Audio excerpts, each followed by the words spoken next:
Hello everyone, welcome to ZNZ Classroom. I'm Mary. In this video, I'll be going over the free response part for the SAT Practice 1 test released by College Board. And let's get started. For question 31 here, it says, White can husk at least 12 dozen ears of corn per hour and at most 18 dozen ears of corn per hour.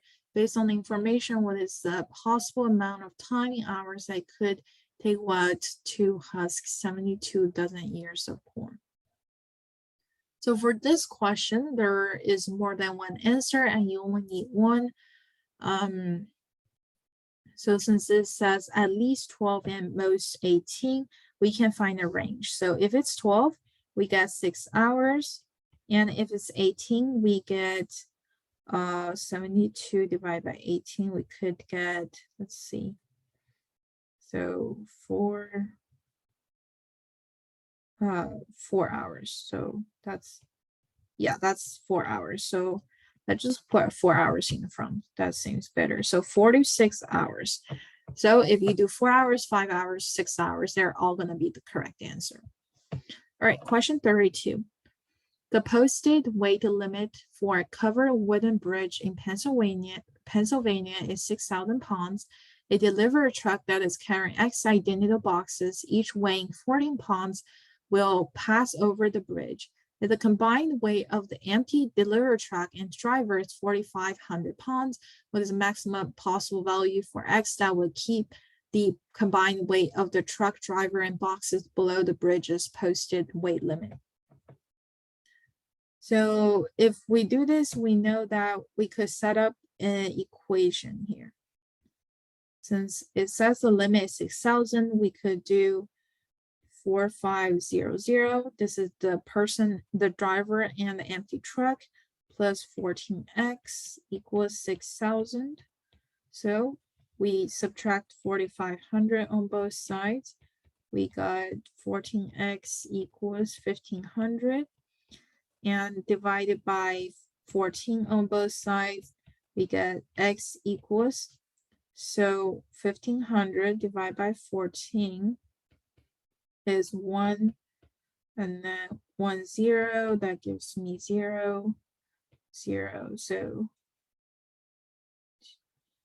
So 98. And we don't need to calculate for decimal here because in this case, we're always going to round down, even though the n might be greater than 5, which in this case is not true, but we always going to round down because it says what is maximum possible weight that would keep the combined weight of the truck, driver, and boxes below the bridge's posted weight limit. So x equals 107 in this case.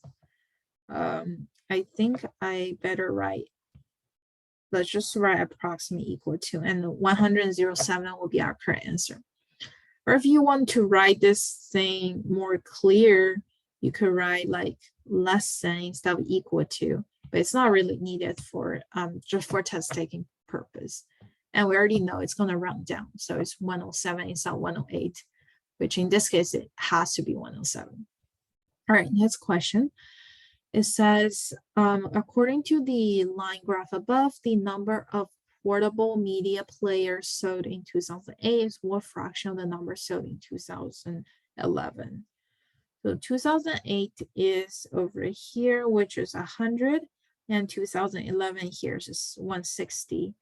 It's asking for what fraction of the number. So basically, we just use 100 divided by 160, and that gives us 10 over 16, which is 5 over 8. And that's going to be our correct answer. All right, number 34. The local television station sells time slots for programs in 30-minute intervals. If the station operates 24 hours per day, every day of the week, what is the total number of 30-minute time slots the station can sell for Tuesday and Wednesday? Okay. So if the station operates 24 hours per day, so there are 24 hours per day, every day of the week, and what total number can sell for Tuesday and Wednesday. So basically there are 2 days, so Tuesday and Wednesday. And we can just use, since there are 2 days, we have times 2, that's 48 hours, right? So there are 48 hours and we're selling 30-minute time intervals. So 48 times 2, since there are two 30-minute time intervals in 1 hour, times 2 equals to 96, right? Next question.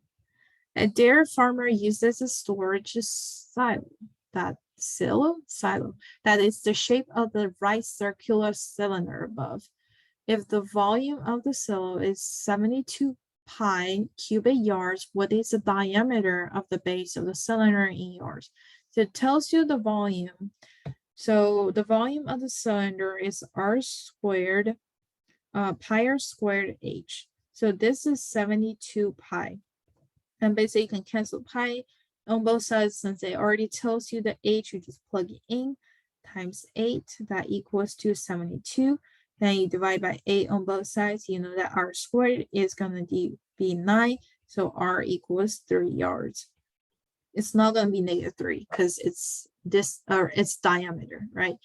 But okay, it's diameter, so we calculated for the radius. So diameter equals 3 times 2 equals 6 yards. So be careful here. They already underlined it for you. So it's asking for the diameter, not really the radius. Next question. For what value of x is function h above undefined? In order to make this thing undefined, we need to make the denominator 0. And if you look at the denominator here, it's pretty messy. So let's just clean it up. So I have basically here, I have x squared. So if we expand this, x squared minus 10x plus 25 plus this distribute 4x minus 20 plus 4. Then we'll have x squared minus 6x plus 9. So this is our new denominator now. And let's just make this into x minus 3 squared. So when x equals 3, my denominator equals 0, and that's when it's undefined. So this step, remember that a minus b squared equals a squared minus 2ab plus b squared. So remember these formulas, and it's very easy, and it's going to help you when you try to factor this type of question. All right, number 37. Okay, this is combined. So Jessica opened a bank account that earns 2% interest compounded annually. Her initial deposit was $100, and she uses the expression $100 times x to the t's power to find the value of the account after t years. What is the value of x in the expression? So since it's 2% and it's 100, so it says it earns 2% interest compounded annually, then the t is our time, and x is going to be 1 plus 0.02 equals 1.02. So it's 1.02, right? So it's basically I have plus the 2%, so it's 1.02. All right, so next question.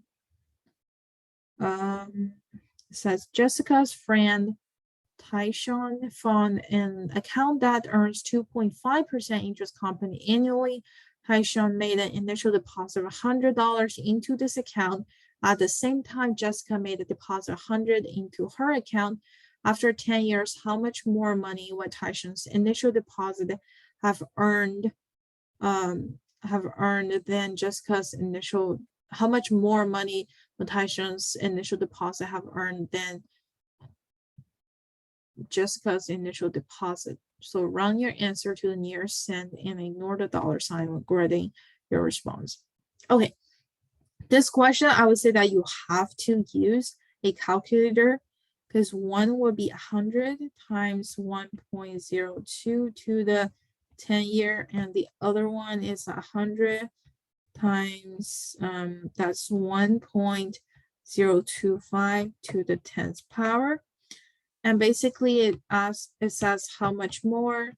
So if I use this and subtract it, I will get my answer. And in this case, it says round to the nearest cent. And that's gonna give us approximately, let's just look.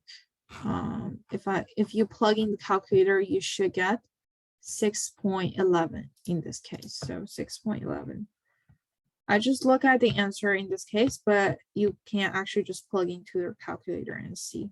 The answer is going to be 6.11.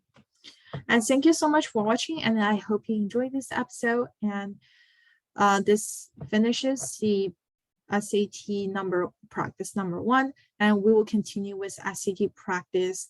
I think we don't have number 2. If we do, we'll continue with number 2. If we don't, we'll continue with number 3. And thank you so much again. Bye.